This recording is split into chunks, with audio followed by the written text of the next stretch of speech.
on Fridays. I'm Al McCauley, and I'm filming this episode as we're knocking on the door of summer 2025, and it's going to be a great summer. It's going to be the first summer that our new Pope, Leo the 14th, is going to canonize or make saints out of several people and recognize them as such.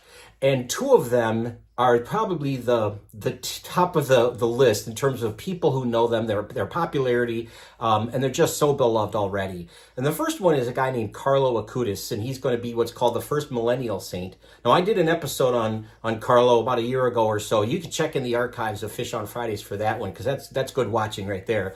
But another person who is considered probably, if I could say this, a rock star in terms of saints, his name is Pier Giorgio Frassati. And he's going to be canonized this summer, the summer of 2025 as well. And that's what this episode is about, is Giorgio Frassati. And, I didn't know much about this guy until several months ago. I did some research for a presentation I was giving, and I was just kind of blown away by this young man's exuberance, his pure joy, the faith that he lived on a day-to-day basis. And like too often happens, like Carlo Acutis and other saints, my favorite saint, Teresa of Lisieux, he died very young. He died at the age of 24. So let's back up a little bit and look at this guy. What everybody seems to know, if you know anything about Frassati, is this. He was an avid outdoorsman. He loved being outside. He would go for long hikes. He loved being in the mountains. He was an avid mountain climber. And the guy was strong. He was robust. He was just full of life.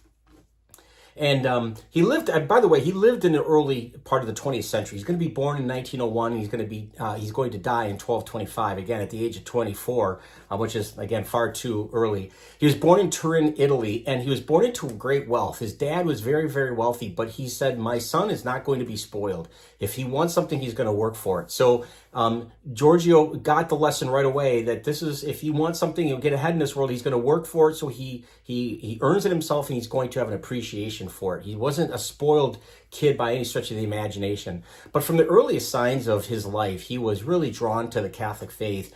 He lived his faith with great exuberance, great joy, as I said before. He always kept extra rosaries in his pockets, and he would give them out to people, whether they're Catholic or not. He would give them out to people and talk to them about praying the rosary. He encouraged his friends always to live with faith, to make right choices, and to follow the moral teachings of the church as they should. Like I said, he was an exuberant outdoorsman, and one of the things he loved to do, like I said, is mountain climbing. And there's a story about a photo of him mountain climbing that he got, and somebody, he wanted to give it to somebody, and he wrote on the photograph. Now, you have to remember, this is 100 years ago, so it's not like digital media and stuff. So he's got this actual photograph, and on it he wrote the words in Italian, verso l'alto, which means to the heights.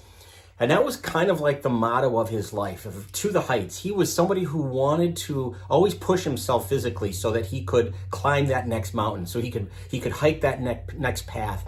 But to the heights spiritually, he would always encourage his friends and people who were strangers to him to go to the spiritual heights that they could ascend, to be closer to their God. That's something he tried to do himself, and something he wanted to instill in others, to the heights. And I just love that as a motto. And it's something I find myself, since I've been researching him the last several months, it's something I find myself thinking about and praying about is, am I going to the heights? Am I taking this as high as I should? Am I reaching for the heavens and for God? Am I doing what God's will is for me? It's become a little bit of a personal mantra in my life. I'll just share that with you, and maybe it will be for you sometime. But regarding his faith, he attended Mass daily, and he had a really strong devotion to the Eucharist.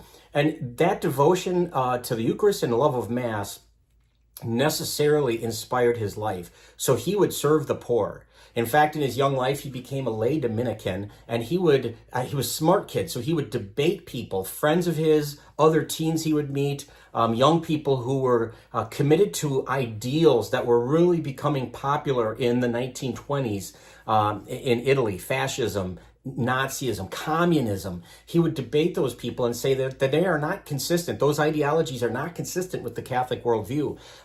So he was a strong defender of the faith. And like I said, he served the poor. So he wasn't just giving it lip service, he was doing it. He became a member of the St. Vincent de Paul Society in his local area, and he routinely gave and served at soup kitchens. Unfortunately, one of the times that he was working with people, he came into close contact with people who were sick, who were poor, and he contracted polio, which was a devastating disease at that time.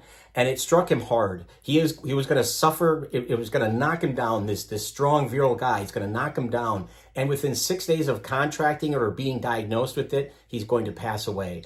And it was said that those last 6 days were very, very painful for him. So again, dies at 24 years old, and he died though serving the poor. Now, since his death in 1925, a lot of people have prayed to Frassati, and there have been many miracles that are attributed to him posthumously after his death, all of them having to do with healing.